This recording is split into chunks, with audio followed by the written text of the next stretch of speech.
ॐ सहनाववतु सहनौ भुनक्तु सह वीर्यं करवावहै तेजस्विनावधीतमस्तु मा विद्विषावहै।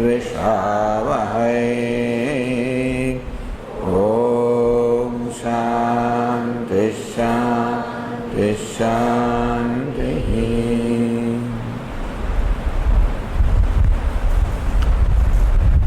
माँ शुचः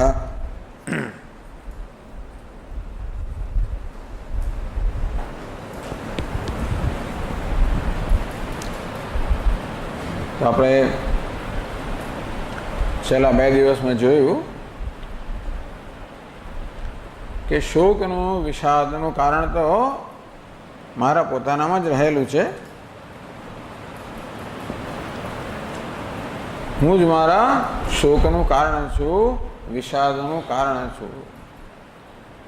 કારણ કે હું જ મારી જાતનો સ્વીકાર કરતો નથી, હું જ મને ગમતો નથી। એટલે સતત મારા વિશે અંદર ફરિયાદ ચાલ્યા કરે છે।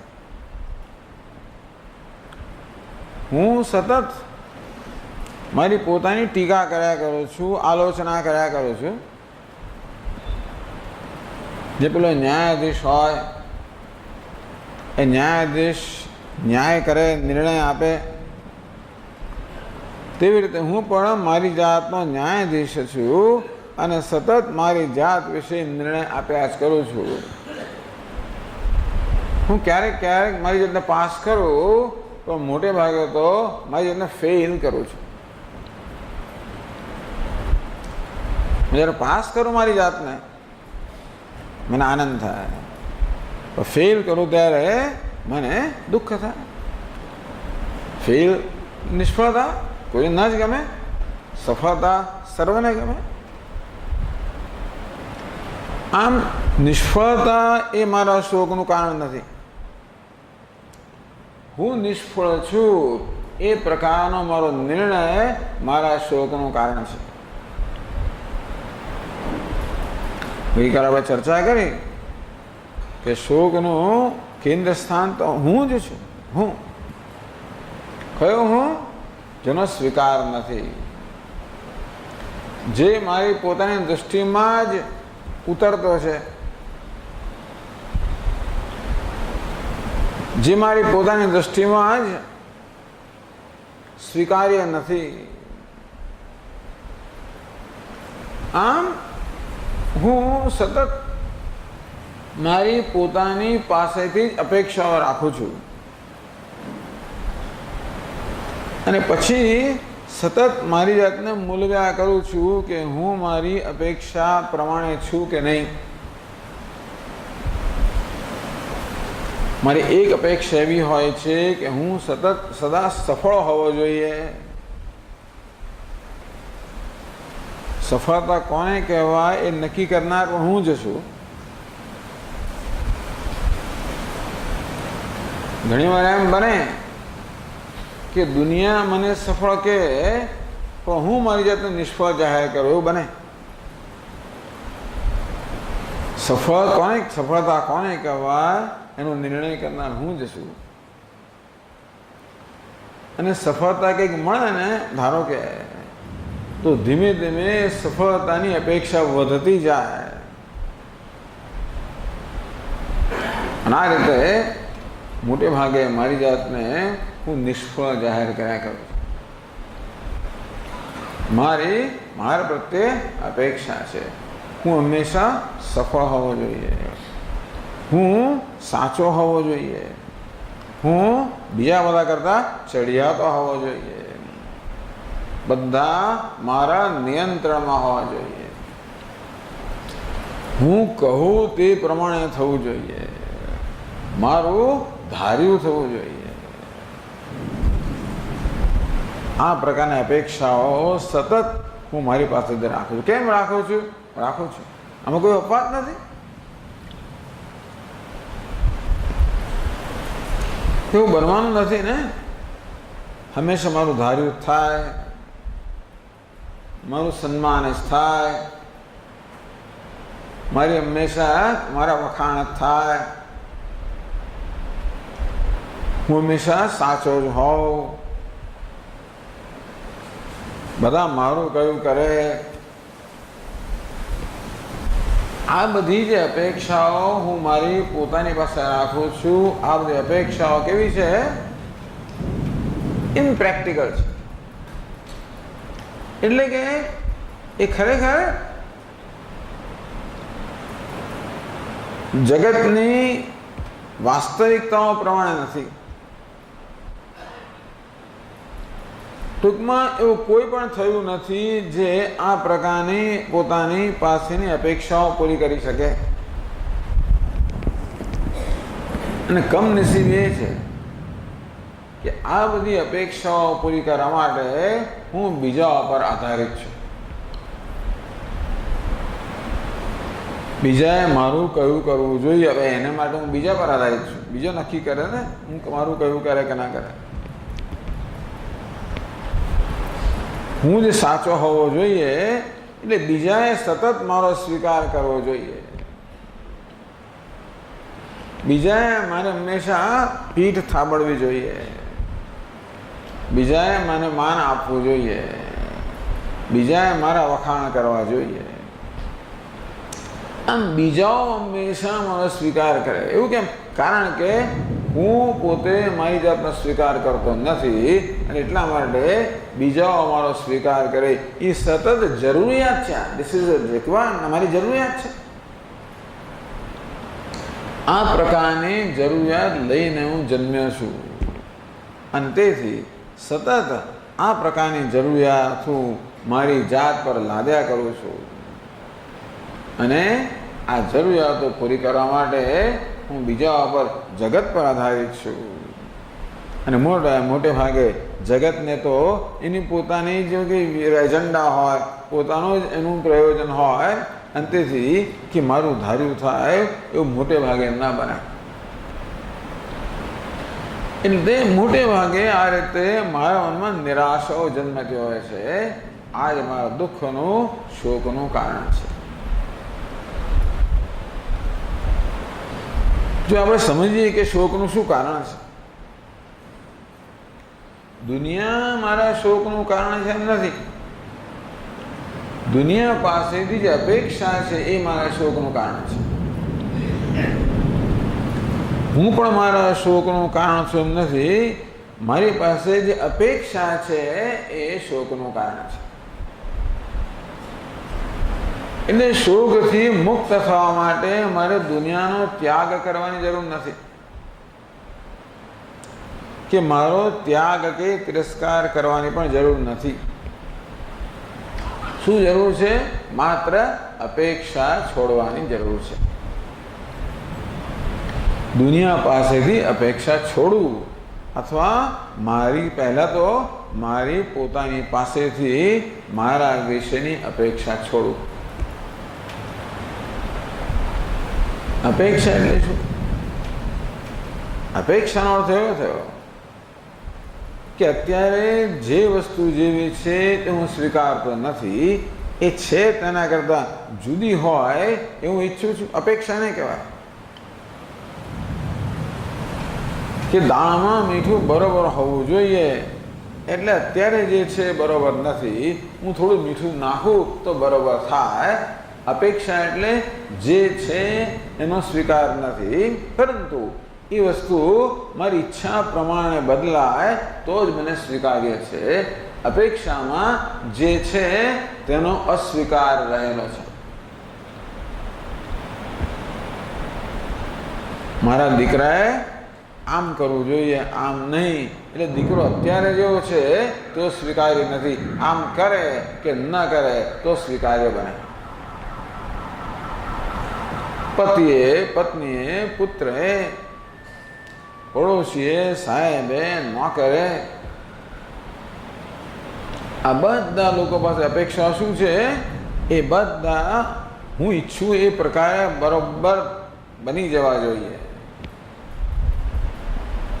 એ બધામાં પરિવર્તન આવવું જોઈએ જેથી એ બધા મને અનુકૂળ બનવા જોઈએ. આખી દુનિયા મને અનુકૂળ બને તો જ હું સુખી હોઈ શકું. કેટલી મોટી જરૂરિયાત છે મારા સુખી હોવા માટે. કેટલી મોટી જરૂરિયાત છે વિચાર કરો. બિચારી દુનિયા મને અનુકૂળ થવાનો પ્રયત્ન કરે પણ છે. બહુ સારી છે દુનિયા, બંને છે. દુનિયામાં કેટલાય લોકો છે જે ઈચ્છે કે હું સુખી થઉં અને માટે મને અનુકૂળ થવાનો પ્રયત્ન કરે છે. પણ એ પ્રયત્ન કરે એટલે વળી પાછું વધારે માગું.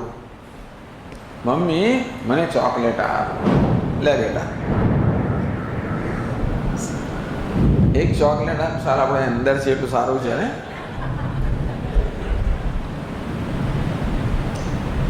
એક ચોકલેટ આપી, મમ્મી મને બીજી આપ ને. તારો ડોળો જ મારતો નથી ને. આમ જે છે તેનાથી સંતોષ નથી. બસ આખું જીવન આમાં જતું રહે છે. એટલે આ અપેક્ષા મારી પોતાની પાસેથી અને અન્ય પાસેથી એ જ વાસ્તવમાં મારા બધા દુઃખનું કારણ છે, શોકનું કારણ છે. એટલે ઉપાય બહુ સરળ છે, અપેક્ષા છોડો. શું કહેવું સહેલું છે સ્વામીજી, કરવું અઘરું છે. આપણે અપેક્ષા એટલે સમજીએ તો અપેક્ષા એટલે શું? જે છે તેનો સ્વીકાર નથી, પણ જે છે તે બદલાઈને મારી ઈચ્છા પ્રમાણે બને તો સ્વીકારીએ છે. અપેક્ષાની પાછળ આ પ્રકારની વિચારસરણી રહેલી છે. એટલે અપેક્ષામાંથી મુક્ત થવા માટે શું કરવાનું હોય?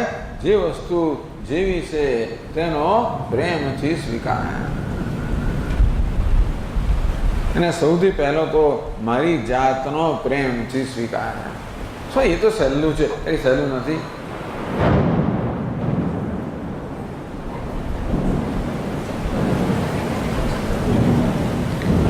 આમાં ટાપસી પૂરે છે.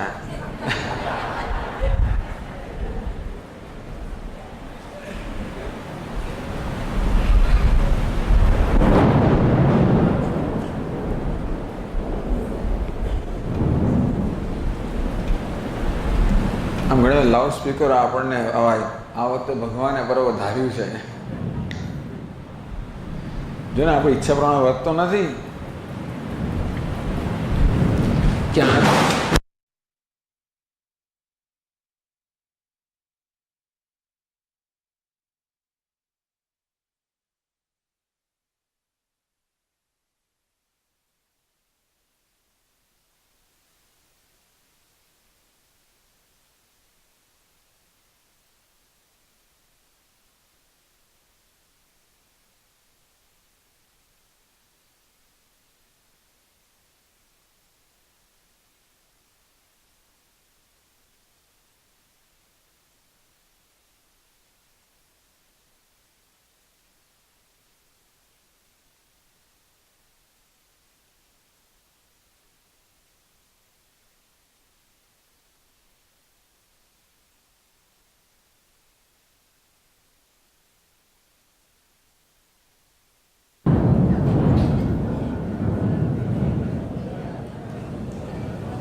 ગાજા મેઘ વરસે નહીં, ગાજા જ કરે છે.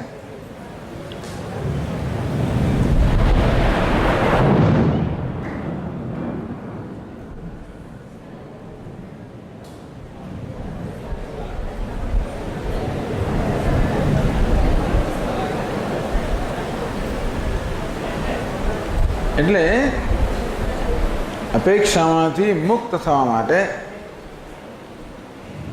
જે છે તેનો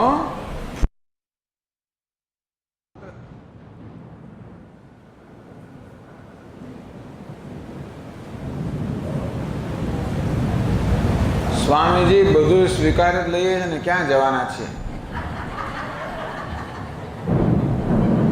શું કરીએ આની આગળ આપણે?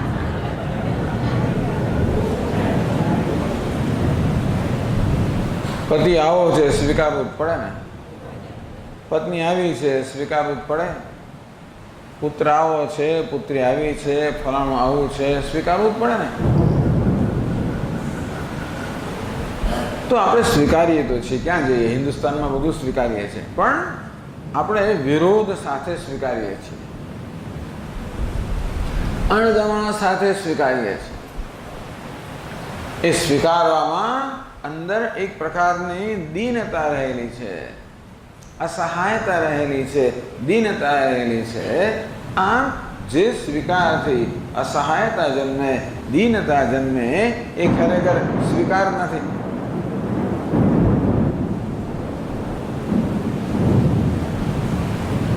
ખરેખર વેદાંત તો કહે છે કે જે છે તેનો જો આપણે આનંદ માણી શકીએ તો સમજવું કે આપણે ખરેખર સ્વીકાર કર્યો. ખાઈ પીને પાછળ પડે છે.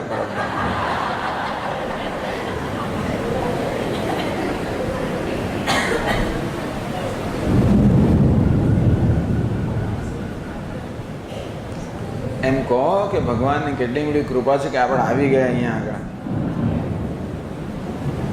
અને હવે આપણી સામે કેવો સરસ ખેલ કરી રહ્યો છે, જેનો આપણે આનંદ લઈ શકીએ. જો કે મનમાં પાછું અંદર થાય કે ભાઈ આ પ્રવચન ચાલે ત્યાં સુધી જ રહે, અમારે ઘરે જવાનું થાય ત્યારે બંધ થઈ જાય. એ પાછી પ્રાર્થના કરવામાં ગુનો નથી. આપણે પ્રાર્થના કરી શકીએ કે ભગવાન તું આમ કર, પણ આમ નથી માટે હું દુઃખી છું એવું નહીં. ટૂંકમાં આપણા જીવનમાં ફેરફાર કરવાનો જરૂર પ્રયત્ન કરીએ. આપણું જીવન છે એના કરતાં વધારે સગવડ ભર્યું બનાવવું, વધારે અનુકૂળ બનાવવું એ કંઈ ગુનો નથી. પણ જ્યાં સુધી ન બને ત્યાં સુધી દુઃખી રહું. અત્યારે આ ઘર બહુ સાંકડું છે, મોટું ઘર ક્યારે બને અને ક્યારે હું સુખી થવું ત્યાં સુધી, તો પછી તો એનો અર્થ એ થયો કે ત્યાં સુધી આપણે દુઃખી જ રહેવાના. આ ઘર દુઃખી નથી કરતું, આ ઘર પાસે જે અપેક્ષા છે, આ ઘરનો જે અસ્વીકાર છે એ મને દુઃખી કરે છે. એ દુઃખનું કારણ મારામાં રહેલું છે, એ બહુ એકદમ સમજવાની જરૂર છે.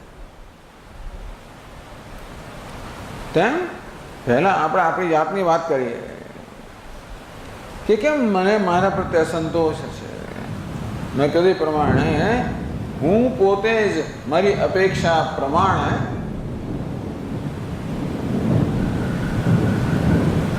પરિણામ આપી શકતો નથી મારી જાતને. હંમેશા હું જ સાચો હોવો જોઈએ, મારું જ ધાર્યું થવું જોઈએ, બધું મારા જ નિયંત્રણમાં હોવું જોઈએ, મારા વખાણ જ થવા જોઈએ, હું સફળ જ થવો જોઈએ. આ પ્રકારની અપેક્ષાઓ જે મેં મારા પર લાદી છે, અપેક્ષાઓ પૂરી થવી અસંભવિત છે. અને તેથી મારા પ્રત્યેની અપેક્ષાઓ પૂરી થાય એ પ્રકારની જો શરત હશે તો હું ભાગ્યે જ સુખી હોઈ શકું. જ્યાં અપેક્ષા છે આ પ્રકારની મારા પ્રત્યે, ત્યાં દુઃખ જ છે. એટલે જ આગળ કહ્યું તે પ્રમાણે આપણી ઘણી બધી પ્રવૃત્તિઓ તો કેવી રીતે આપણી જાતમાંથી આપણે ભાગી છૂટીએ, આપણે જાતને ભૂલી જઈએ, જેથી આપણે આપણી જાતનો સામનો ન કરવો પડે. એ પ્રયત્ન પણ બહુ મર્યાદિત પરિણામ આપે છે, એ પણ આપણે જોયું. અને માટે વેદાંત શાસ્ત્ર કહે છે પોતાની જાતનો પ્રેમપૂર્વક સ્વીકાર. પોતાની જાતનો એટલે પોતાની મર્યાદાઓનો. મારો બંને વસ્તુ છે, મારામાં મર્યાદાઓ પણ છે, જોડે વિશેષતાઓ પણ છે. આપણે વિશેષતાઓ સ્વીકારવાનો આપણને કોઈ વાંધો નથી. આપણી મર્યાદાઓ સ્વીકારવાનો બહુ મોટો વાંધો છે. જાણે કે મારી પાસેથી મારી અપેક્ષા ન હોય કે હું અમર્યાદિત હોવો જોઈએ. હું પૂર્ણ હોવો જોઈએ, આ પ્રકારની અપેક્ષા સતત આપણી પાસે હોય છે, પરંતુ હું બધી રીતે અપૂર્ણ છું. આમ શરીરની દ્રષ્ટિએ અપૂર્ણ છું, એટલે શરીર ગમે તે વિચારો કરે તો પણ મારી અપેક્ષાઓ પૂરી ના કરી શકે. જ્ઞાનેન્દ્રિયોના સ્તરે, કર્મેન્દ્રિયોના સ્તરે પણ અપૂર્ણ છું, કારણ કે ભગવાને આ બધી વસ્તુઓને મર્યાદિત જ બનાવી છે. જગતમાં જે કોઈ વસ્તુનું સર્જન થયું છે એ મર્યાદિત જ હોય. જે કે સર્જાય એ મર્યાદિત જ હોય, કારણ કે એ કાળની મર્યાદામાં હોવાનું છે. મારું શરીર મર્યાદિત છે, જ્ઞાનેન્દ્રિય મર્યાદિત છે, કર્મેન્દ્રિય મર્યાદિત છે, બુદ્ધિ મર્યાદિત છે. ઘણું બધું જ્ઞાન ભલે આપણને હોય છતાં પણ મર્યાદિત તો હોવાનું જ ને. આપણી સ્મરણ શક્તિ મર્યાદિત છે. ઘણા લોકોને બહુ જોરદાર સ્મરણ શક્તિ હોય છે. બધા ટેલિફોન નંબર યાદ હોય, બધા સરનામા યાદ હોય, બધા નામ યાદ હોય. શું લોકોને વર્ષો પછી ઓળખી પડે. છતાં ગમે તેટલી તીવ્ર સ્મરણ શક્તિ હોય છતાં પણ એ મર્યાદિત જ હોવાની. આમ હું મર્યાદિત છું, આ એક વાસ્તવિકતા છે. વાસ્તવિકતાનો પ્રેમ ખેલ દિલેથી પ્રેમથી સ્વીકાર. મારી જાતનો સ્વીકાર એટલે મારી મર્યાદાઓનો સ્વીકાર. એટલે કે આ મર્યાદાઓ એ વાસ્તવિકતા છે, એ વાસ્તવિકતાનો સ્વીકાર. હું મારી મર્યાદાઓ દૂર કરી શકું તો હું જરૂર પ્રયત્ન કરું. મારું વજન ઘટાડવું છે, પ્રયત્ન કરું. વધારવું છે, પ્રયત્ન કરું. સ્મરણ શક્તિ વધારવી છે, પ્રયત્ન કરું. મારું જ્ઞાન વધારવું છે, પ્રયત્ન કરું. કોઈ નથી કહેતું કે પ્રયત્ન ના કરો. પણ અત્યારે જે છે તેનો સ્વીકાર, પ્રેમપૂર્વક સ્વીકાર કરીને પ્રયત્ન કરો. અત્યારે આ શરીર જેવું છે તેનું પ્રેમથી સ્વીકારું છું, અને પછી એમાં કંઈ કરવાની જરૂર પડે તો કરીશ. આમ બસ પોતાની જાતનો સ્વીકાર, પોતાની મર્યાદાનો સ્વીકાર. કારણ કે મર્યાદાઓ એક વાસ્તવિકતા છે, આપણે સર્જેલી નથી. આ તો બધું આપણને આપવામાં આવ્યું છે. આ શરીર કહો, ઇન્દ્રિયો કહો, મન કહો, બુદ્ધિ કહો, સ્મૃતિ કહો, જ્ઞાન કહો, આ બધું કોણ આપેલું છે? ભગવાન આપેલું છે.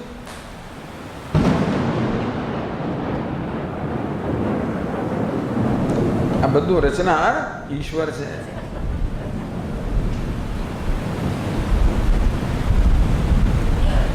વાત સાચી છે કે હું બીજા જેવો નથી. આ મનુષ્યની તકલીફ શું છે? સતત પોતાની જાતને બીજાઓ સાથે સરખાવ્યા કરે અને પછી પોતાને નપાસ જાહેર કરે, પોતાને મર્યાદિત જાહેર કરે, પોતાને અપર્યાપ્ત જાહેર કરે, ઇનએડિક્વેટ જાહેર કરે. આગળ કહ્યું તેમ આ ગાય કે ભેંસને કોઈ આવી તકલીફ નથી. એ પોતાની જાતને બીજા તુલના કરીને પોતાને ઉતારી પાડે એવું નથી બનતું. આપણે તો બીજાની સાથે તુલના કરીને આપણી જાતને સતત ઉતારી પાડીએ છીએ. આપણે છીએ એના કરતાં બીજા બનવા માંગીએ છીએ, જુદા બનવા માંગીએ છીએ. તો વેદાંત કે ભાઈ બીજું બનવાની જરૂર નથી, તું જે છું એ જ બરાબર છે. તારું પણ આ દુનિયામાં કંઈક સ્થાન છે.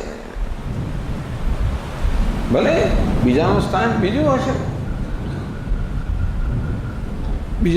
બીજા તારા કરતાં વધારે વિશેષતા ધરાવતું હશે અને બીજાનું સ્થાન જુદું હશે.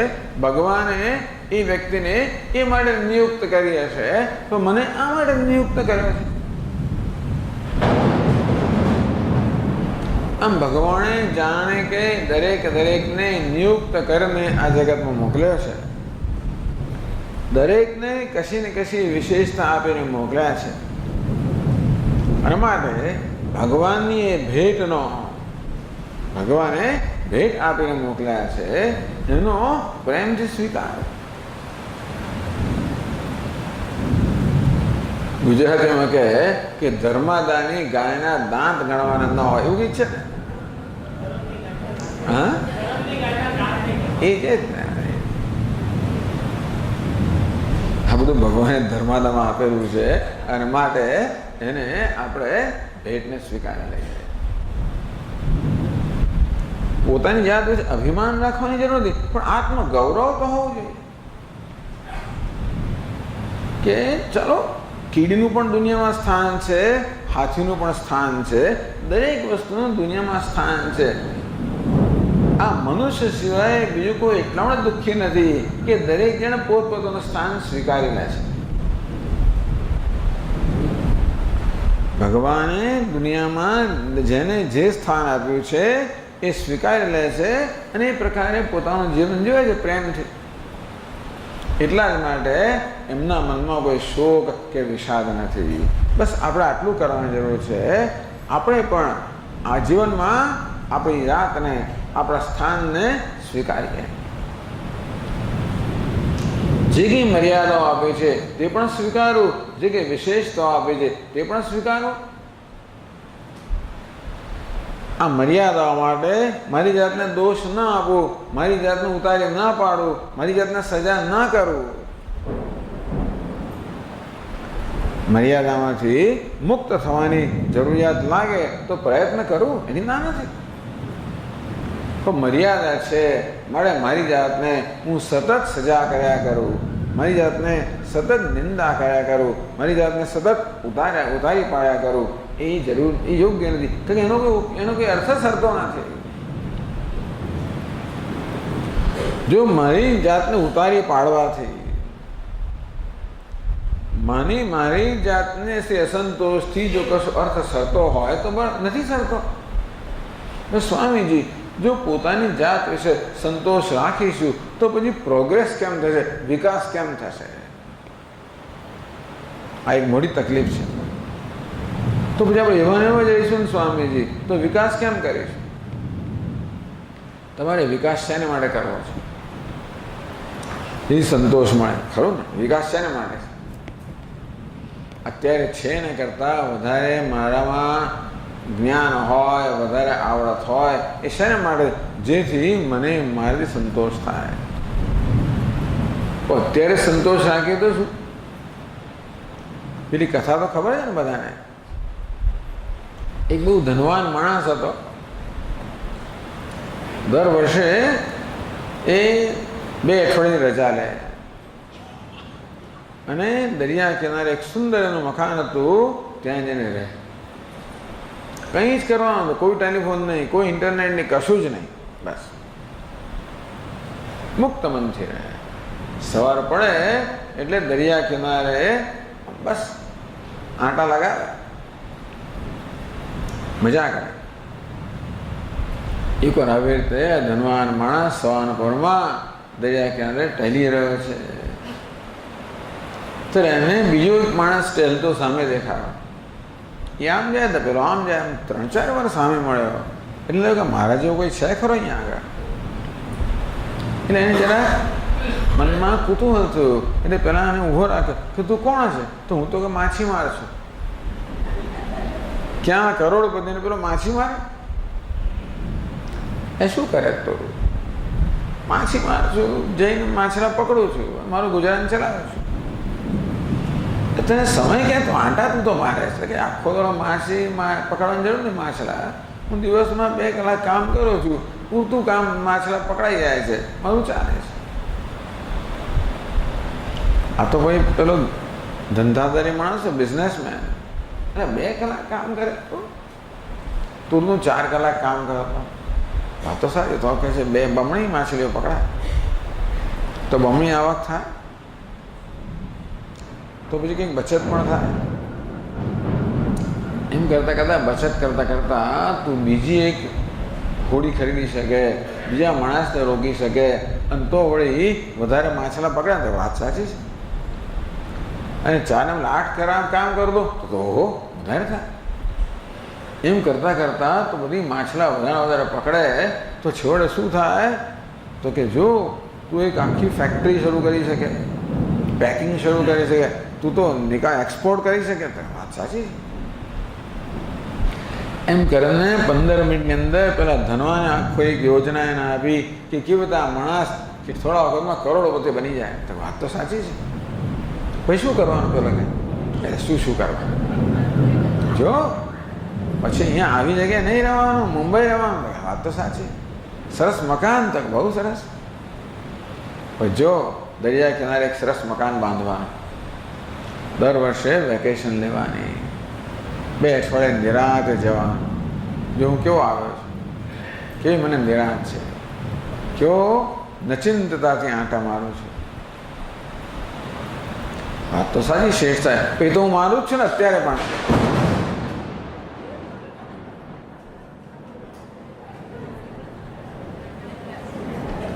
આ બધું કર્યા પછી છેવટે આંટા જ મારવાના હોય એ તો અત્યારે હું મારી રહ્યો છું. એટલે કે બધો જેને બધા પ્રોગ્રેસ કે ને વિકાસ કે શેને માટે છે? છેવટે સંતોષ માટે જ છે. અત્યારે જે છે તેને સંતોષ માનો તો કશું કરવાની જરૂર ના પડે. જે કરો એ પછી બોનસ મળે. બોનસ એક આ ખરું મગજમાં લોકો ભૂસું ભરાયું છે કે જો સંતોષ માનીશું તો થશે શું? જે છે તેનો સંતોષ. પછી જે કરવું એ કરો. એવું નથી કે આપણે સંતોષ માનીશું, આપણે પ્રસન્ન હોઈશું એટલે હાથ જોડીને બેસી રહીશું. એવું થવાનું જ નથી. માત્ર અત્યારે અસંતોષ દ્વારા આપણી જાતને આપણે ધકેલીએ છીએ અને આપણી જાતને જોડીએ છીએ. તેના કરતાં સંતોષથી જોડીશું. બાકી વસ્તુ એમને એમ જ રહેવાની છે. એટલે સ્વનો સ્વીકાર એટલે કે પોતાની જાતનો સ્વીકાર, પોતાના દેહનો સ્વીકાર, ઇન્દ્રિયોનો સ્વીકાર, મનનો સ્વીકાર, બુદ્ધિનો સ્વીકાર. ભલે દુનિયા ન સ્વીકારે, આમ પોતાની જાતનો સ્વીકાર કરવા માટે હું દુનિયા પર આધારિત ન રહું. એટલે આવી શરત ન રાખું કે દુનિયા સ્વીકારે તો જ હું મારી જાતનો સ્વીકાર કરું. દુનિયા સ્વીકારે કે ન સ્વીકારે, હું મારી જાતનો સ્વીકાર કરું. બધા પ્રશ્નોનો એક સરળ ઉપાય છે, સહેલો નથી. કેવી કરુણતા છે ને! આપણે આપણી જાતનો સ્વીકાર કરતા નથી. કે છે કે આપણી જાતને પ્રેમ કરતા નથી, તો ક્યાં દુનિયાને પ્રેમ કરી શકે?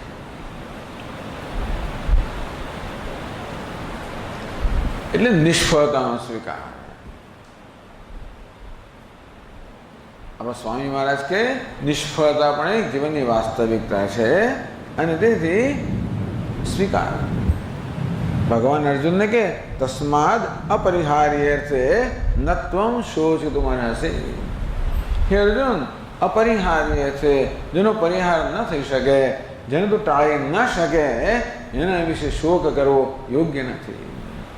જાતસ્ય હિ ધ્રુવ મૃત્યુ ધ્રુવમ જન્મ મૃતસ્ય છે. ભગવાન દૃષ્ટાંત આપે છે કે હે અર્જુન, જેનો જન્મ થયો છે એનું મૃત્યુ નિશ્ચિત જ છે અને માટે એના વિશે શોક કરવાનો કોઈ અર્થ નથી. કારણ કે તું શોક કરીશ તો પણ એ વાસ્તવિકતા બદલાવાની નથી.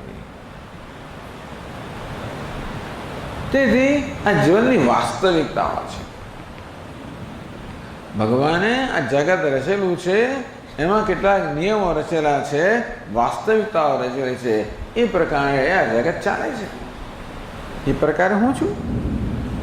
માટે જીવનની વાસ્તવિકતાનો સ્વીકાર. જન્મે છે તો મૃત્યુ હોવાનું, અને કે દ્વંદ્વ. સફળતા છે તો નિષ્ફળતા છે, માને છે તો અપમાન હોવાનું, સફળ તો સ્તુતિ છે તે નિંદા હોવાનું જ.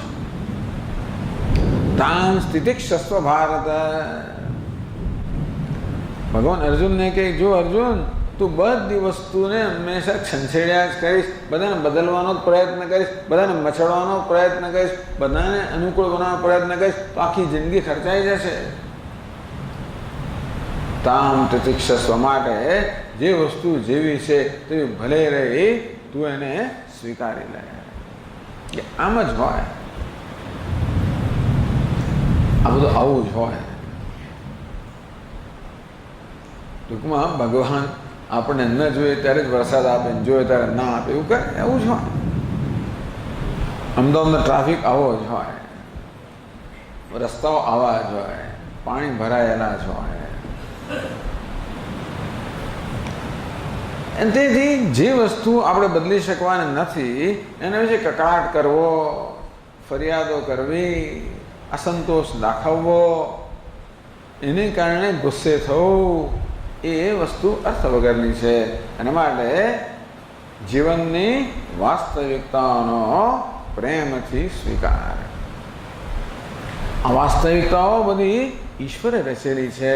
અને તેથી ઈશ્વર જે રચે એની પાસે એનું કશું પ્રયોજન હોવું જોઈએ.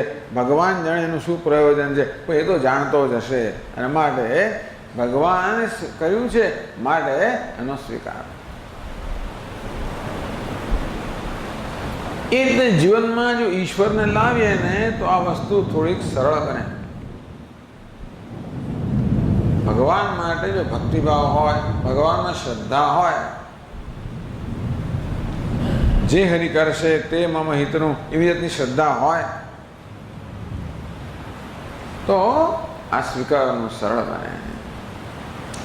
અને બીજું આપણે જાતને પૂછવું જોઈએ કે જીવનનું ધ્યેય શું છે? શેના માટે આપણને આ મનુષ્ય જીવન મળેલું છે?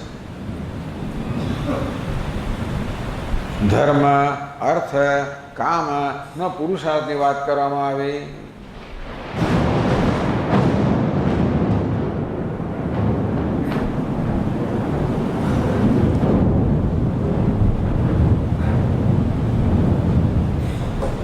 આખી દુનિયા અર્થ અને કામને જ મહત્વ આપે છે. ધન, સંપત્તિ, સત્તા, પ્રતિષ્ઠા, લાગવક આ બધી વસ્તુને જ મહત્વ છે. અને તેથી આપણે પણ આ બધાને મહત્વ આપતા થયા હોઈએ છીએ અને એ દ્વારા આપણી જાતને મૂલાવતા હોઈએ છીએ. કેમ જીવનમાં કેટલો અર્થ અને કેટલો કામ સંપન્ન કર્યો, એ રીતે હું કેટલો સફળ થયો. વેદાંત કહે છે કે નહીં, આ જીવનનું ધ્યેય નથી. આમ ભૌતિક સિદ્ધિઓ પ્રાપ્ત કરવી એ જીવનનું ધ્યેય નથી. આંતરિક સિદ્ધિઓ પ્રાપ્ત કરવી એ જીવનનું ધ્યેય છે. તો ભગવદ્ ગીતા કોને સિદ્ધિ કહે છે? પેલા ચમત્કારો કરવા એને ભગવાન સિદ્ધિ નથી કહેતા. પાણીનું દૂધ બનાવી દેવું, દૂધનું ઘી બનાવી દેવું હશે, આ બધી વસ્તુઓ નથી એમ નથી કહેતા, પણ એ જાતની સિદ્ધિઓનો એક ઉલ્લેખ મને ગીતામાં નથી મળતો. ભગવાન સિદ્ધિ શબ્દ વાપરે છે ત્યારે એનો અર્થ સરળ કરે છે અંતઃકરણની નિર્મળતા, અંતઃકરણની શુદ્ધિ. આપણું અંતઃકરણ, આપણું મન શુદ્ધ હોય, આ રાગ દ્વેષ વગેરે આ નકારાત્મક વૃત્તિઓથી મુક્ત હોય અને બસ આટલી સરળ સિદ્ધિ ભગવાન કહે છે કે આટલું હશે તો બધું છે. આપણી પાસે સાદું, સીધું, સરળ, નિષ્કપટ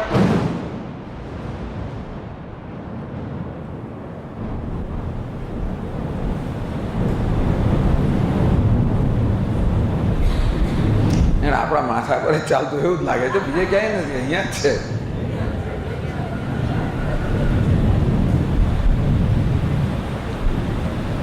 એટલે આજે આ પ્રવચન રોકવાની જરૂર નથી. આ ચારે કાંઈ કોઈ જવાબ છે જ નહીં ને.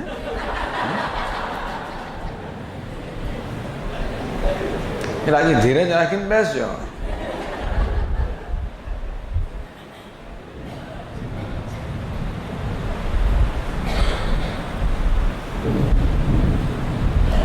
એટલે એક તો જીવનના ધ્યેય વિશે મોટી સ્પષ્ટતા હોવી જોઈએ કે જીવનમાં આપણે જરૂર સંપત્તિ પ્રાપ્ત કરવાની છે, પરંતુ આ ભૌતિક સંપત્તિથી જીવનની સફળતા નથી મૂલવવાની. આપણે આંતરિક સંપત્તિથી, દૈવી સંપત્તિથી જીવનની સફળતા મૂલવવાની છે. એને માટે જીવન છે. અને દૈવી સંપત્તિ તો આપણામાં પૂરતા પ્રમાણમાં છે. એવું નથી કે આ દૈવી સંપત્તિ આપણે લેવા જવાની હોય. શું દૈવી સંપત્તિ એટલે શું? ભગવદ્ ગીતામાં ભગવાન વર્ણન કરે છે ને, અહિંસા, સત્યમ, અક્રોધ, ત્યાગ, શાંતિ, અપૈશુનમ. અહિંસા, સત્ય, અક્રોધ, ક્રોધનો અભાવ, ત્યાગ, વસ્તુને છોડવાની આપણામાં સરળતા, જતું કરવાની. ત્યાગ એટલે જતું કરવું. આમ જતું કરવામાં આપણને કશો બોજ ના લાગે. કેવું સરસ! બોલે ભાઈ, ઈશ્વરની ઈચ્છા, તારી ઈચ્છા, તારું ધાર્યું થાય.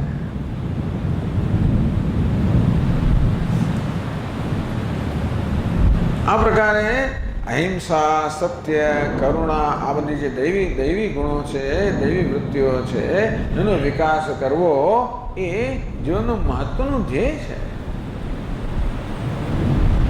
એટલે વાત કરી કે પરિપક્વ બનવું.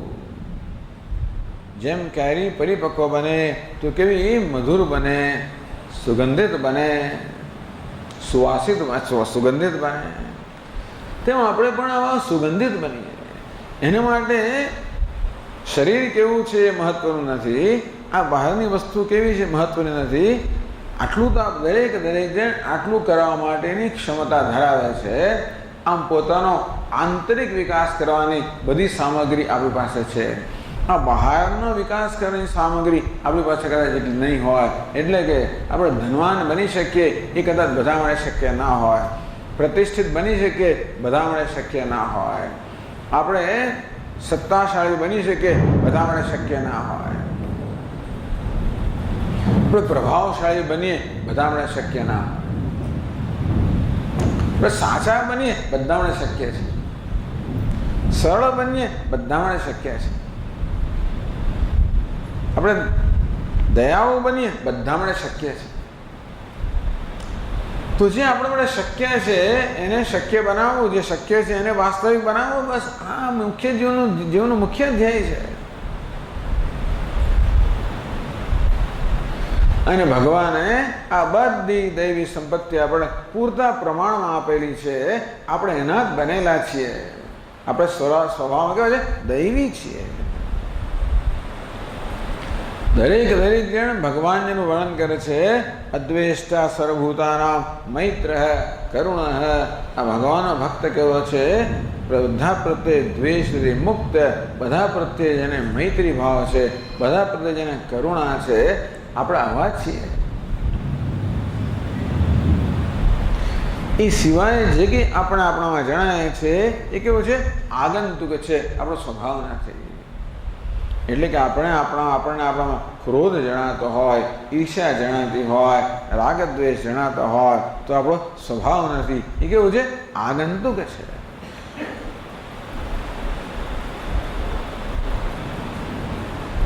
એટલે કે આપણા દુશ્મનો છે, કોઈક રીતે ઘર ઘાલી ગયા છે અને હવે એમણે જાણે કે આપણા મનનો કબજો લઈ લીધો છે, પરંતુ એ આપણો સ્વભાવ નથી. એ કેવા છે?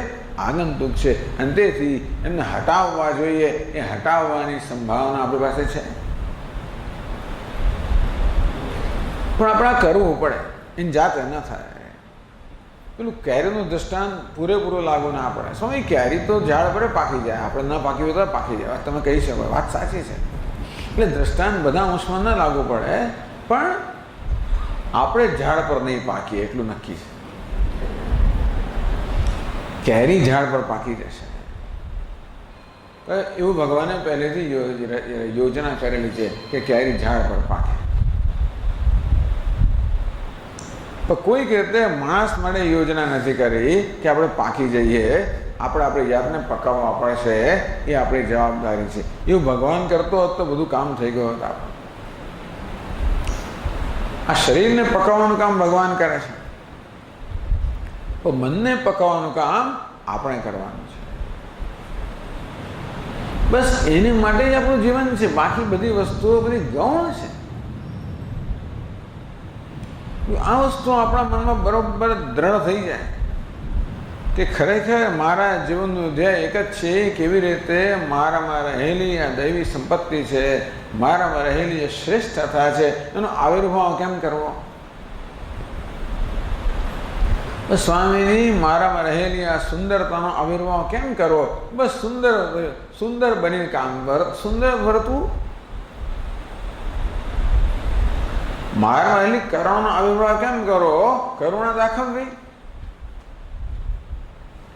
સ્વામીજી, કરુણા અંદરથી આવતી જ નથી ને. અને જો ને મનમાં દ્વેષ જન્મે છે, કરુણા જન્મતી ને શું કરું? ને જોવું છે ને મને કશું થઈ જાય છે. તો ભગવાન કે હા, તો તે વખતે આપણે આ મન સાથે આ પ્રકારનો વાર્તાલાપ કરી કે મન, તારો સ્વભાવ આ નથી, તારો સ્વભાવ તો કરુણા છે. ભલે અંદરથી કરુણાનો અનુભવ ના થતો હોય, પણ જાણે કે કરુણા હોય તો કેવું વર્તન કરું એ પ્રકારનું વર્તન કરવાનો પ્રયત્ન કરવો. અંગ્રેજીમાં કે fake it till you make it, એટલે કે ડોળ કરવો. જાણે કે હું કેવો છું, કરુણામય છું, એવો ડોળ કરવો અને એ પ્રકારે વર્તવાનો પ્રયત્ન કરવો. ભલે ને અંદરથી જે હોય, બહારથી તો એવો પ્રયત્ન કરવો.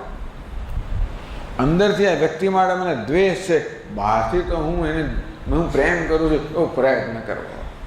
બહુ અઘરું છે, પણ એવો પ્રયત્ન કરવો. એટલે કે મારામાં જન્મતા દ્વેષનો સ્વીકાર ન કરો, પણ ત્યાં આગળ જ્યાં દ્વેષ છે ત્યાં આગળ હું સ્નેહની ભાવના સ્થાપિત કરવાનો પ્રયત્ન કરું. અને કહેવાય પ્રતિપક્ષ ભાવના. મારામાં એની જાતે પેલી ભાવના જન્મે છે, શેની? દ્વેષની ભાવના જન્મે છે. એને મારા સંસ્કાર એને મારા જવાબદાર છે. અત્યાર સુધી મારું વ્યક્તિત્વ, મારું વર્તન, મારા સંસ્કારને કારણે આ પ્રકારની બધી નકારાત્મક વૃત્તિઓ જન્મે છે, ચાલો જન્મે છે. પરંતુ મારી આ વૃત્તિઓને હું સાચી ના ઠેરું કે આ તો દ્વેષને યોગ્ય છે, આ તો આને યોગ્ય છે, એ પ્રકારે મારા મનમાં જે નકારાત્મક લાગણી જન્મે એને હું સાચી ન ઠરાવું, એને સમર્થન ન આપું અને કહું ન, આ યોગ્ય નથી. ખરેખર તો દ્વેષ ન હોવો જોઈએ, ત્યાં સ્નેહ હોવો જોઈએ. તેથી જાણે મારામાં સ્નેહ છે તો હું કેવું વર્તન કરું, એ પ્રકારનું વર્તન પ્રયત્નપૂર્વક હું કરું તો પ્રયત્ન કરું. શરૂઆતમાં જ્યારે બરોબર નહીં થાય, હું સ્મિત કરવાનો પ્રયત્ન એવું થશે નહીં બરોબર. જાણી જશે પેલો કે આ ખાલી ડોળ કરે છે, પણ ડોળ કરવો, સારા હોવાનો ડોળ કરવો. આપણે ડોળ તો બહુ કરીએ છીએ, દુનિયાને પ્રભાવિત કરવા બહુ ડોળ કરીએ છીએ આપણે. પૈસાને માટે, દુનિયાનું નિયંત્રણ કરવા માટે, દુનિયા પાસે કામ કઢાવવા માટે આપણે ઘણો ડોળ કરીએ છીએ. નથી કરતા એવું નહીં? શેના માટે? બીજા પાસે કામ કઢાવવા માટે, બીજાનો ઉપયોગ કરવા માટે. એટલે ડોળ કરતા પણ આવડે છે. હવે એ આપણી જે આવડત છે ને, એનો આ પ્રકાર ઉપયોગ કરવો કે હું જાણે કે પ્રેમાળ છું, હું જાણે કે સ્નેહાળ છું, હું જાણે કે ઉદાર છું, હું જાણે કે હરિહરચંદ્ર છું, ભલે ના હો.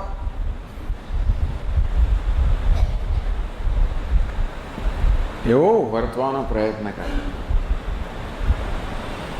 એટલે કે પ્રયત્નપૂર્વક જ્યાં મારામાં પેલી નકારાત્મક ભાવના કે વૃત્તિ જન્મે છે, ત્યાં હકારાત્મક વૃત્તિ સ્થાપવાનો પ્રયત્ન કરવો. અન્નમ ખરો પુરુષાર્થ આ છે. અન્નમ છે આધ્યાત્મિક સાધના. એટલે આપણે જીવનમાં રોજ પૂજા પાઠ બધું કરીએ એ તો બધું બરોબર, એ તો કરવાનું. પણ સાથે સાથે આ પ્રકારની સતત સાધના કરવાનો પ્રયત્ન કરીએ કે આપણામાં આ પ્રકારની જે હકારાત્મક વિધેયાત્મક વૃત્તિઓ છે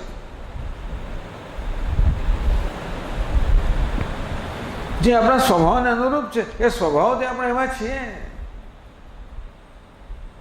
આપણે ક્રોધી કે લોભી એવા સ્વભાવથી નથી. ભલે અત્યારે એવું જણાતું હોય કે મારો સ્વભાવ નથી, એટલે મારા રાગ દ્વેષને મહત્વ આપીશ તો એ તો મારા માલિક બનેલા છે, એ પ્રબળ થયા જ કરશે. એમને હું નહીં પોષું, પણ મારા સ્વભાવનું હું પોષીશ.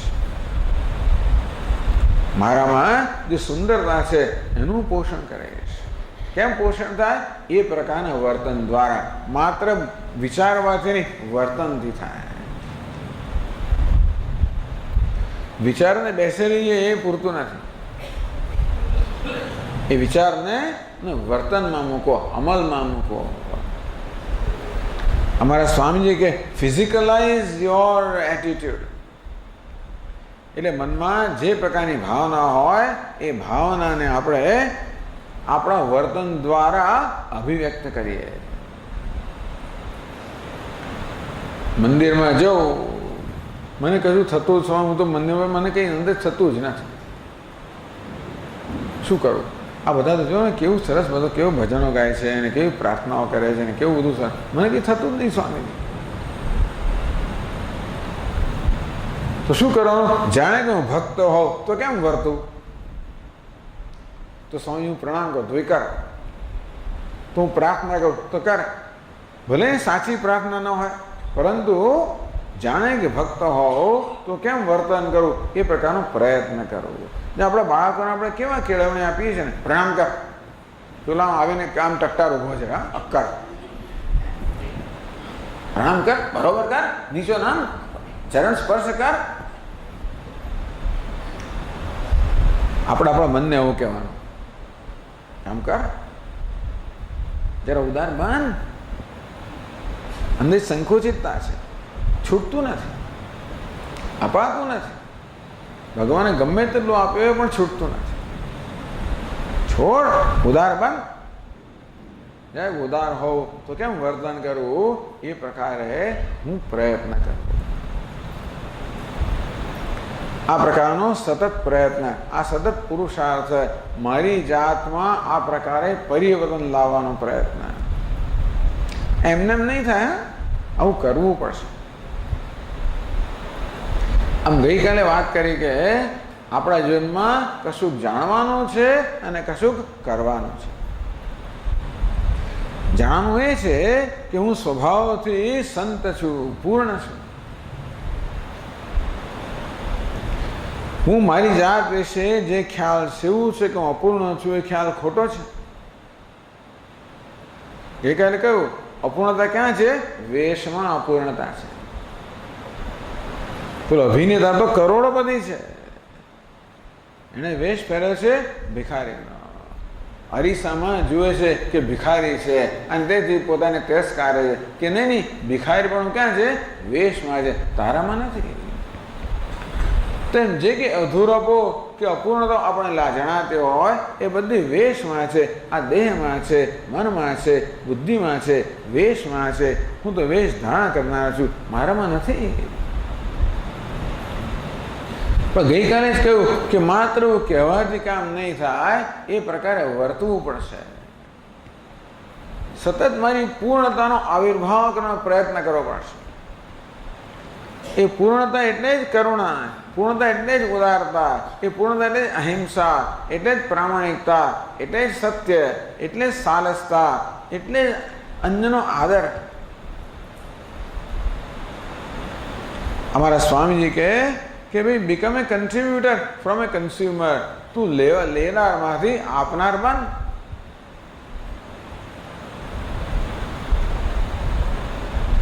અને આ આપવાનું છે. પૈસા આપવાના આપે એ જુદી વાત છે, આ આપવાનું છે.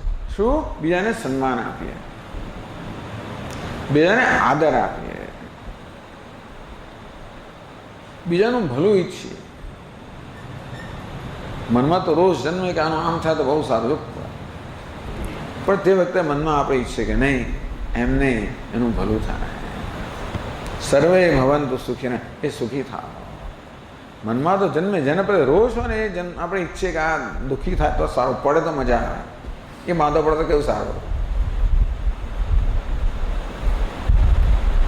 તે વખતે મનમાં આપણે વિધેયાત્મક હકારાત્મક વૃત્તિ સ્થાપિત કરીએ કે એનું કલ્યાણ થાય. શરૂઆતમાં એ બધું બોધું હશે, બોધું એટલે કે એની પાછળ બળ નહીં હોય. સાચી વાત છે. હું બોલું જ, બોલવા ખાતર જ બોલતો હોય કે એનું કલ્યાણ થાય. હજી અંદરથી ભાવના જન્મશે નહીં, પણ હું વારંવાર હું કયા જ કરીશ, કયા જ કરીશ, કયા જ કરીશ, કયા જ કરીશ, તો ક્યાં જવાનું છે? એટલા જ માટે કે વાસ્તવમાં હું સારો છું એટલા માટે, જો નહીંતર તમને થયું વાત. વાસ્તવમાં જ આપણે દુષ્ટ હોઈએ તો ગમે તે કરીએ તો પણ આપણે શિષ્ટ ના બની શકીએ. વાસ્તવમાં આપણે શિષ્ટ છીએ. આ દુષ્ટતા છે ને એ આપણો સ્વભાવ નથી, અને માટે એને આપણે હટાવવાની જ છે. વારંવાર શિષ્ટતાને સ્થાપવાનો પ્રયત્ન કરતા કરતા આ દુષ્ટતાને હટાવવાની છે. આમ કરીશું એટલે આપણી જાતનો સ્વીકાર થતો રહેશે. હમણાં લોકો વખાણ કરતા હતા 2 દિવસ કે સ્વામી એકે મોબાઈલ વાગતો નથી. વખાણી ખીચડી દાંતે વાગે. એક વાર નહીં, 2 વાર, 3જી વાર મને સંભળાય.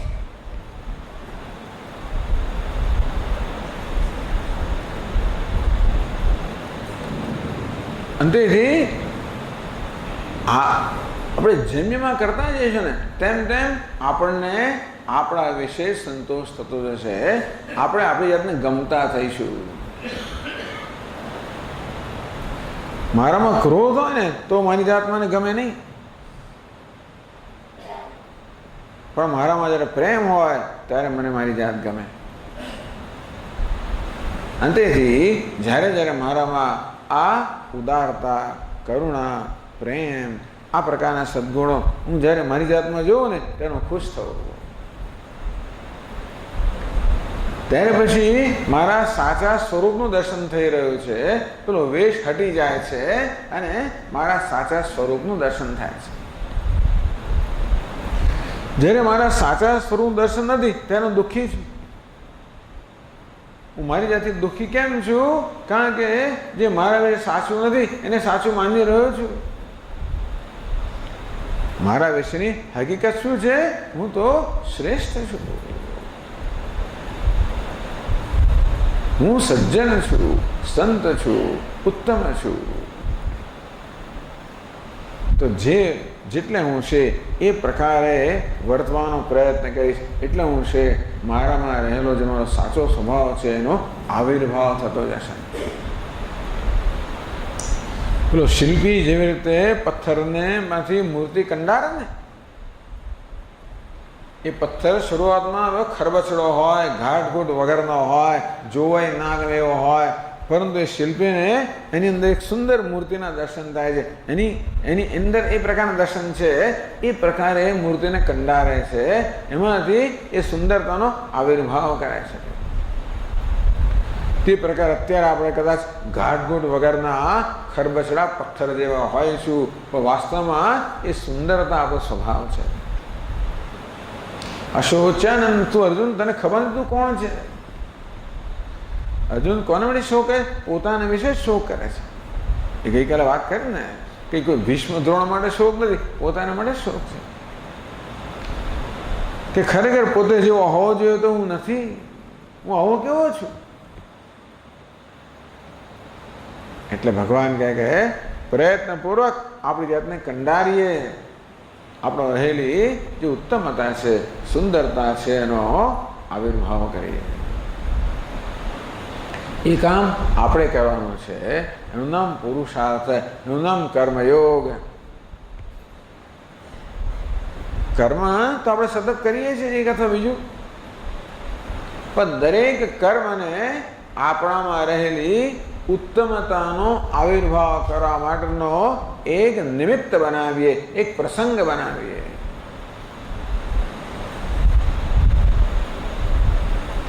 નાનામાં નાની વાતચીત પણ કરતા હોઈએ, નાનો મોટો કંઈ પણ વ્યવહાર કરતા હોઈએ, એ દરેક વ્યવહારની અંદર પણ આપણી ઉત્તમ ભાવનાનો આવિર્ભાવ કરવાનો પ્રયત્ન કરીએ. અમારા સ્વામીજી મહારાજ કે કે કોઈ વ્યક્તિ મારી સમક્ષ આવે ત્યારે પહેલો જ વિચાર મારા મનમાં જન્મે કે હું આને કઈ રીતે ઉપયોગી થઈ શકું. તો બસ આપણો પ્રયત્ન એવો વિચાર આપણે ના આવતો હોય, આપણો તો વિચાર આવે કે એનો ઉપયોગ કેમ કરવો, એને બદલે આપણે પ્રયત્નપૂર્વક એનો ઉપયોગી કેમ બની શકે. આમ સતત પોતાનું ધ્યાન કરવું. આવું ધ્યાન કરી શકાય. શું ધ્યાન કરી શકાય? હું કોણ છું? હું તો અદ્વેષ્ટા સર્વભૂતાનામ છું. ભગવાને વર્ણન કર્યું છે ને ભક્તનો 12મા અધ્યાયમાં. હું મારામાં કરુણા છે, હું દયાળુ છું, કરુણામય છું, પૂર્ણ છું એવું નહીં કહેવાનું, આવું કહેવાનું. પૂર્ણ એટલે આપણને ખબર ના પડે પૂર્ણ એટલે શું, પણ હું પ્રેમાળ છું. પ્રેમાળ કોને કે આપણે જાણીએ છીએ. હું ઉદાર છું. આ પ્રકારે પોતાનું ધ્યાન કરવું. ભલે ને આપણે ન હોય તો એવું જાણે કે હું છું એ પ્રકારે ધ્યાન કરવું. એ ધ્યાન બરોબર છે, કારણ કે એ વાસ્તવિકતાનું ધ્યાન છે. અત્યારે સતત મારી જેનું ધ્યાન કરી જ રહ્યો છું કે હું તો કંજૂસ છું ને હું તો સંકોચિત છું ને હું તો આવો છું, એવું ધ્યાન થઈ જ રહ્યું છે સતત. એટલા માટે પ્રયત્નપૂર્વક આવું ધ્યાન કરવું. Fake it till you make it. એટલે આમ જાણે કે ડ્રો કરવું, આ પ્રકારે કલ્પના કરવું, એને વાસ્તવિક બનાવવાનો પ્રયત્ન કરવો. આ જ વેદાંત શાસ્ત્રનું બહુ મોટું પ્રદાન છે કે અર્જુન, તું જેવો માને છે તારી જાતને તેવું તું નથી. તત્વમસી, તું તો શ્રેષ્ઠ વ્યક્તિ છે. ચાલો પેલા બ્રહ્મને છોડો. અત્યારે તું કોણ છે?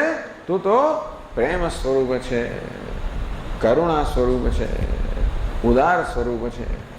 અનુનામ બ્રહ્મ. આ બ્રહ્મ જ્યારે જેનો વ્યક્ત થાય ત્યારે કેવું વ્યક્ત થાય? પ્રેમના રૂપમાં વ્યક્ત થાય, ઉદારતાના રૂપમાં વ્યક્ત થાય. એટલે જ ભક્તોનું આ પ્રકારનું વર્ણન છે ને.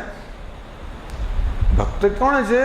જે બ્રહ્મ સાથે જે એક થઈ ગયો છે, બ્રહ્મમય બની ગયો છે. તો હવે એ તો બ્રહ્મમય તો બરોબર છે, પણ એટલે શું? એટલે ભગવાન વર્ણન કરે છે કે બ્રહ્મમયતા એટલે શું? તો કે એનામાં દ્વેષનો સદંતર અભાવ, એનામાં કરુણા, એનામાં મૈત્રી, એનામાં ક્ષમી, સતત ક્ષમાશીલ. અંતેથી આમ ક્ષમાશીલ બનવાનો પ્રયત્ન કરીએ. આ તો સદગુણો ઘણી ચર્ચા આપણે કરી છે ને, આપણી પાસે એનું જ્ઞાન છે પણ ખરું. ચાલો એક સરળ વાત કરીએ તો સૌથી પહેલાં તો આપણી આસપાસના લોકોનો આપણે પ્રેમથી સ્વીકાર કરવાનો પ્રયત્ન કરીએ. એમના સ્વીકારમાં આપણો સ્વીકાર આવી જશે એવું છે. કારણ કે આપણે કેમ સ્વીકાર નથી કરતા? આપણો સ્વીકાર નથી કરતા માટે. અંતેથી દુનિયાના સ્વીકારમાં આપણી જાતનો સ્વીકાર આવી જશે. એ ત્યાંથી શરૂઆત કરી. અંગ્રેજીમાં કે ચેરિટી બિગિન્સ એટ હોમ. એ શરૂઆત આપણે આપણાથી જ કરીએ, આપણા આસપાસ નજીકથી કરીએ. ચાલો બીજાની સેવા કરો અને છોડો ને ભાઈ, જે મારી પાસે છે ને લગ્ન કર્યા છે એની સાથે સેવા, એની સેવા તો કરો. એના પ્રત્યે સદભાવના તો દાખવો. તકલીફ ત્યાં જ શરૂ થાય છે. જેમ વ્યક્તિ નજીક હોય તેમ ઉલટી વધારે દુઃખ આપનારી હોય, એટલે ત્યાંથી તો શરૂઆત કરો.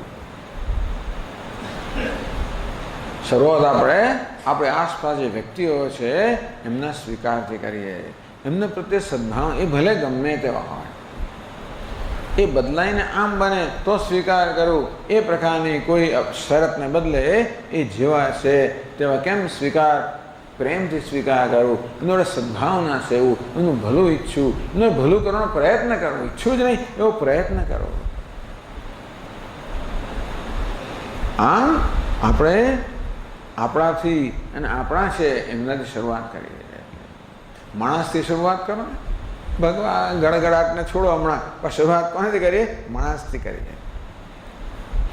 દુનિયામાં જો કોઈ સૌથી વધારે દુઃખ આપતો તો માણસો જ છે આપણને. આપણે કે ગડગડાટ દુઃખ નથી આપતો, કુદરત દુઃખ નથી આપતી. કોણ દુઃખ આપે છે? માણસો. કોણ? આપણી આસપાસના. અને ભાઈ કેવા? જે નજીક છે તે જ. અંતેથી એમના પ્રત્યે સદભાવના, એમનો પ્રેમથી સ્વીકાર, એ જેવા હોય તેવા. ભગવાને એમને એવા ઘડ્યા છે, એ શું કરે બિચારા? ગઈકાલે વાત કરી ને, પણ 2 સ્ટેપ રિસ્પોન્સ, એટલે કે 2 તબક્કાનો પ્રતિભાવ. વર્તન એક પ્રકારનું છે, તો વર્તનની પાછળ વ્યક્તિ છે એ જુદા પ્રકારની છે. વ્યક્તિના સ્તરે બધા ઉત્તમ છે, બધા સંત છે, બધા બ્રહ્મ છે. અજ્ઞાનને કારણે વર્તન આવું થઈ જતું હોય છે. બિચારા લોકો લાચાર છે, જેમ આપણે લાચાર છે, બીજા પણ લાચાર છે. તેથી શરૂઆત કરીએ આપણી આસપાસની નજીકની જે વ્યક્તિઓ છે એમને કેવી રીતે આપણા મનમાં પ્રેમપૂર્વક સ્વીકારીએ. અઘરું છે. તકલીફ શું છે? જેમ વધારે જાણીએ ને આપણે, તેમ વધારે અસ્વીકાર જન્મે. અંગ્રેજીમાં કહે છે ફેમિલિયારિટી બ્રીડ્સ કન્ટેમ્પ્ટ. જેમ વધારે જાણીએ તેમ દોષ વધારે જાણીએ ને, એમ ઉલટો મનમાં અભાવ ને અભાવ જ થતો જાય. આમ તો આ પ્રકારે માણસોથી શરૂઆત કરીએ, નજીકની વ્યક્તિઓથી શરૂઆત કરીએ.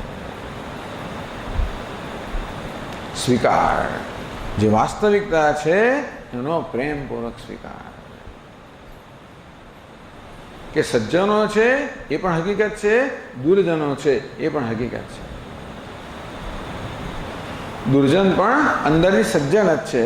એની દુર્જનતા તો એના કર્મને કારણે છે, એના ઉછેરને કારણે છે, એની કેળવણીને કારણે છે. આમ મહાપુરુષો તો દુર્જનમાં પણ સજ્જના દર્શન કરે. તો નરભેરામ તો લૂંટારની અંદર પણ ભગવાનના દર્શન કરે. નરભેરામને એ ચાલીને જતા હશે ડાકોર રણછોડજીમાં, રસ્તામાં લૂંટાઈ ગયા. લૂંટારા બધું લઈ લીધું, કપડાં પણ બધું કાઢી લીધું. એ તો કે ભગવાનની કેવી કૃપા, ભગવાન સામે ચાલી ના આવ્યા, જો મેં મારા માગ્યા બધું લઈ ગયા. એ તો બહુ દૂર છે, પણ એટલે આવી રીતે જે મહાપુરુષો છે એ લોકોમાં તો એ તો બધામાં સજ્જન દર્શન કરે કે આપણે જેટલા સજ્જન બનીએ એટલા આપણે બીજામાં સજ્જન દેખાય. આપણે જેવા છીએ ને એવા આપણને બીજા દેખાય.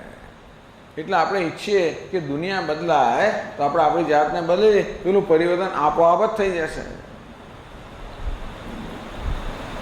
આમ સદભાવનાઓથી પ્રયત્નપૂર્વક પોતાનું આ પરિવર્તન લાવવું, પોતામાં રહેલી જે દૈવીપણું છે એનો આવિર્ભાવ કરવો.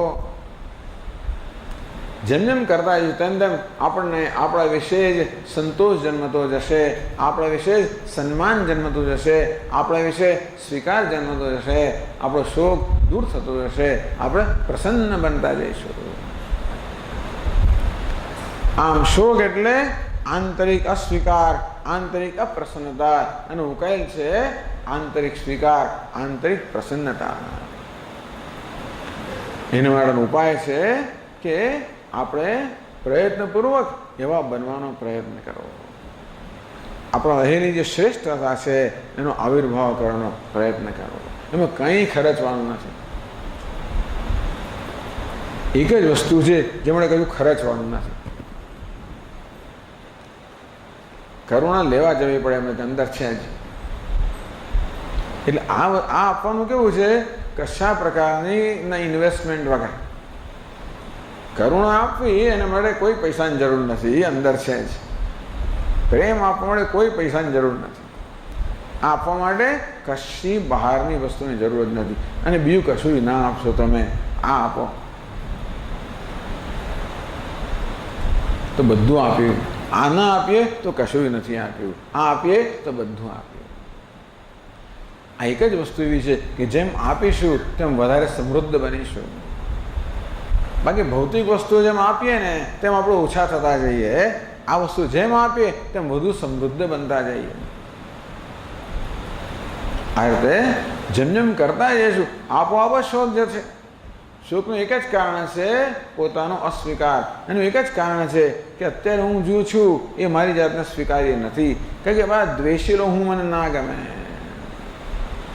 આ રાગ દ્વેષવાળો હું મને ના ગમે, કામ ક્રોધવાળો હું મને ના ગમે. અંતેથી એ જેમ જેમ દૂર કરતા જઈશું તેમ તમને ગમતો હું છે ને એનો આવિર્ભાવ થતો જશે, તેમ તેમ પેલો શોક દૂર થતો જશે.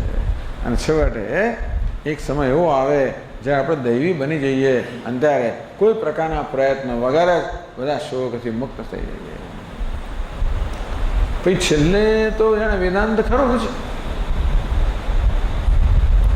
એવું થાય ને, પછી હું બ્રહ્મ છું એ વસ્તુના દર્શન કરવા અઘરા નથી. પછી વેદાંતના શબ્દો છે ને એ આપણા પર ખરેખર પ્રભાવ પાડે. અત્યારે પેલો પ્રભાવ પાડતા નથી. આપણે જે ઉપદેશ મળે છે ને એનો પ્રભાવ આપણા પર એટલો પડતો નથી, કારણ કે એ પ્રભાવ માટે જે પ્રકારનું અંતઃકરણ જોઈએ એ આપણી પાસે ન હોય તો એ શબ્દો પ્રભાવ પાડી શકતા નથી. પણ જેમ જેમ અંતઃકરણ પ્રાપ્ત થતું જશે તેમ તેમ શબ્દો વધારે વધારે પ્રભાવશાળી થતા જશે, આપણા માટે ખરેખર વાસ્તવિકતા બનતા જશે. શોકમાંથી છેવટે સંપૂર્ણપણે મુક્ત થઈ જઈશું જ્યારે આપણે જ્ઞાન થશે કે હું તો પૂર્ણ છું, આ સર્વપૂર્ણ છે. અત્યારે એ ધ્યેય છે, અત્યારે એક સંભાવના છે, એને કેવી રીતે વાસ્તવિકતા બનાવવી એ આપણો પુરુષાર્થ છે. એના માટે સદવર્તન, સદભાવના, સદવર્તન છેવટે સત જ્ઞાન એટલે યથાર્થ જ્ઞાન. આ પ્રકારની યોજના આપણને ભગવદ્ ગીતા આપે છે, વેદાંત આપે છે. ભગવાન કે માં શોક ના કરીશ ભાઈ, શોકનું કોઈ કારણ નથી. શોક જન્મે ને ત્યારે જરા હું કોણ છું એનો વિચાર કરવાનો કે કોણ શોક કરી રહ્યો છે. અરે હું કોણ છું? અરે હું તો પૂર્ણ છું, હું તો દયાળુ છું, હું તો કૃપાળુ છું, કરુણામય છું, ઉદાર છું. મારે શોકનું શું કારણ છે? અત્યારે મારી જાતને જે જોઈ રહ્યો છું સંકુચિત એ મારી વાસ્તવિકતા નથી, પણ શોક જે જન્મે છે એ મારા વિશેની વાસ્તવિકનો જન્મ તો નથી, મારા વિશેના અધ્યારોપણથી જન્મે છે. અમારે અપવાદ કર્યા કરવો. અત્યારે પણ શોક જન્મે, દુઃખ જન્મે ત્યારે આપણે એવું જે વાસ્તવિક આપણો સ્વભાવ છે એને મનમાં આણવો કે હું કોણ છું. જે એટલા માટે આપણને આવો સરસ આપણી સંસ્કૃતિમાં ઈષ્ટ દેવતા વગર બહુ સુંદર આપણા સાધન આપવામાં આવ્યું. શ્રી કૃષ્ણ ઈષ્ટ દેવતા છે, શિવજી ઈષ્ટ દેવતા છે, એ જ હું છું. શ્રી કૃષ્ણ જે દેખાડે છે કે પ્રેમ છે, આનંદ છે, ઉદારતા, એ જ મારું સ્વરૂપ છે. કે શિવજી જે દેખાડે છે કે ભાઈ નિર્માતા કહો કે અસંગતા કહો કે પવિત્રતા કહો, એ મારું સ્વરૂપ છે. શા માટે દુઃખી થવું છું? કોણ દુઃખ કરી રહ્યું છે? દુઃખ થાય એટલે આ રીતે આપણી જાતને પ્રશ્ન કરવો અને વળી પાછું આપણું ધ્યાન અહમ પર, સાચા અહમ પર કેન્દ્રિત કરવું. પેલા ભ્રમ, પેલો અહંકારમાંથી સાચા અહમ પર કેન્દ્રિત કરવો. ભગવાન કે યતો યતો નિશ્ચરતી મનશ્ચંચલમ અસ્થિરમ તતસ્તતો નિયમ્યતે. જે કોઈ કારણથી મન અસ્થિર ને ચંચળ મન આ બધા વાતમાં જતું રહે એને પાછું લાવવું. ક્યાં? સાચા અહમમાં પાછું લાવવું. ખોટા અહમમાં જતું રહે એ દુઃખ જન્મે. સાચા અહમમાં પાછું લાવીએ આપણે દુઃખથી મુક્ત થઈએ. જ્યારે પણ દુઃખ જન્મે, શોક જન્મે, એ કેમ જન્મે છે? કારણ કે તે વખતે મારો પેલી આસુરી વૃત્તિઓ જે છે એનો આવિર્ભાવ થયો હોય છે. તરત મારો દૈવી સ્વભાવ છે એનું મનમાં આણો અને પેલા આસુરી સ્વભાવની અસરમાંથી મુક્ત બનો. આ તરતનો ઉપાય. અને સાથે સાથે મારી જે દૈવી સંપત્તિ છે એને સ્થાપિત કરવાનો સતત પ્રયત્ન કરો. આ રીતે આપણો બધો જ વ્યવહાર, નાનો મોટો જે કંઈ વ્યવહાર છે એ બધો આપણને શોકમાંથી મુક્ત કરવાનું સાધન બની જાય. અત્યારે બધો વ્યવહાર શોક જન્માવાનું સાધન છે. કોણ શોક? બધો વ્યવહાર શોક જન્માવે છે. કેમ? કારણ કે આ ભાવનાઓ કે વૃત્તિઓ બરાબર નથી. તો દરેક વ્યવહાર આપણી સદભાવનાને સ્થાપિત કરવાનો એક નિમિત્ત બનશે. ત્યારે દરેક વ્યવહાર શોકમાંથી મુક્ત કરવાનું સાધન બનશે. આનું નામ છે યોગ કર્મસુ કૌશલમ. આનું નામ કુશળતા. જે વ્યવહાર સામાન્ય રીતે દુઃખ જન્માવતો હોય છે એ જ વ્યવહારને સુખનું સાધન કેમ બનાવવું, એનું નામ સાચી કુશળતા. તો ભગવાન એનું નામ યોગ. આ પ્રકારની ભાવનાને યોગ કહેવામાં આવે છે. યોગ કર્મસુ કૌશલમ. આ પ્રકારની સદભાવના એ જ ખરેખરમાં કર્મ વ્યવહારમાં કુશળતા કઈ છે? આ સદભાવના જ કુશળતા છે.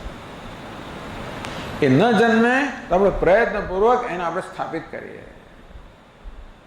એમ કરતાં ધીમે ધીમે ધીમે એ બનશે. પેલી સ્વામીજીની કથા તો ખબર જ છે ને બધાને. સ્વામીજીને એક વખત એવો હતો, એમને કારેલા ભાવે જ નહીં. કારેલા કડવા હોય તો કોણ ભાવે? એમે પેલા તમિલને લોકો કારેલા બનાવે ને બહુ કડવા ને કડવા જોઈએ, કોઈ દાડો ગોળ વોળ કશું નાખે જ નહીં. અને એને આપણે તો ગોળ ના નાખીએ તો કારેલાને બરોબર શું કહીએ શેકીને હલાવીને તળીને સરખા કરી નાખીએ એટલે પેલી કડવાશ જતી રહે. પેલા એવા ને એવા જ રાખે. એવા કારેલા કોને ભાવે? પણ જે ના ભાવે આપણી સમક્ષ જ આવે. ભિક્ષામાં ગયા ત્યારે કારેલા જ આવ્યા. હવે શું કરીએ? સ્વામી એમ તો ના કહેવામાં નથી ભાવતા, ખાઈ ગયા બિચારા. એટલે પહેલાં ખાઈ જવું એટલે બાકીનો બધો એનો આનંદ લઈ શકું. પહેલાં ખાઈ લીધા એટલે પેલા માને એમ કે ભાઈ આ તો બહુ ભાવે છે, ફરી પૂછ્યા વગર જ મૂકી દે. આપણે તો ભાઈ પૂછ્યા વગર જ મૂકી દે. મૂકો આટલું મૂકતો ના, એમ કેમ વધારે ખવડાવો? એમ પૂછ્યા 2-3 વાર મૂક્યા. બિચારા ખાઈ ગયા. ક્યાં જવાના હતા?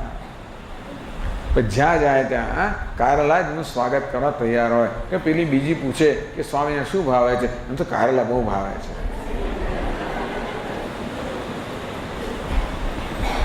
આમ 1 દિવસ, 2 દિવસ, અઠવાડિયું, 15 દિવસ, મહિનો, સવાર બપોર સાંજ કારેલા જ કારેલા. છેવટે એમને ભાવતા થઈ ગયા.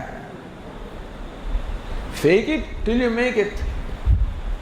આમ અત્યારે ભલે કડવું લાગતું હોય, પણ જે વસ્તુ ખરેખર મધુર છે એની મધુરતા ક્યારેક પ્રગટ થવાની જ છે. ક્યાં જવાની છે? આપણી મધુરતા પ્રગટ થશે જ, કારણ કે આપણો સ્વભાવ છે. આપણે પેલી પાકી કેરી જેવા છે. કાચી કેરીઓ અત્યારે જણાય છે, અંદર કેવા છે? પાકી મધુર છે, આપણે સુવાસિત છે, સુગંધિત છે. અને મારે સતત એ પ્રકારે વર્તવાનો પ્રયત્ન કરો, એ ભાવના જવાનો પ્રયત્ન કરવો, તો ધીમે ધીમે એ વાસ્તવિકતા બનતી જશે. શોકમાંથી મુક્ત થતા જઈશું. માં શુચ. હજુ અત્યારે શોક ના કરીશ, પછી તો નથી જ, અત્યારે ના કરીશ. અત્યારે પણ શોક કરવાની કોઈ જરૂર, કારણ કે તું જે માને છે તેવું તું નથી. તું તો ખરેખર અદ્વેષ સ્વરૂપ, તું તો ઉત્તમ આદર્શ છે. એને ધ્યાનમાં રાખીને તારી જાતને ઘડવાનો પ્રયત્ન કર. આ રીતે તું તારી શ્રેષ્ઠતાનો આવિર્ભાવ કર અને સર્વશોકમાંથી મુક્ત થા. ઓમ પૂર્ણમદ પૂર્ણમિદમ પૂર્ણાત પૂર્ણમુદચ્યતે પૂર્ણસ્ય પૂર્ણમાદાય પૂર્ણમેવાવશિષ્યતે. ઓમ શાંતિ શાંતિ શાંતિ. હરિ ઓમ. શ્રી ગુરુભ્યો નમઃ. હરિ ઓમ.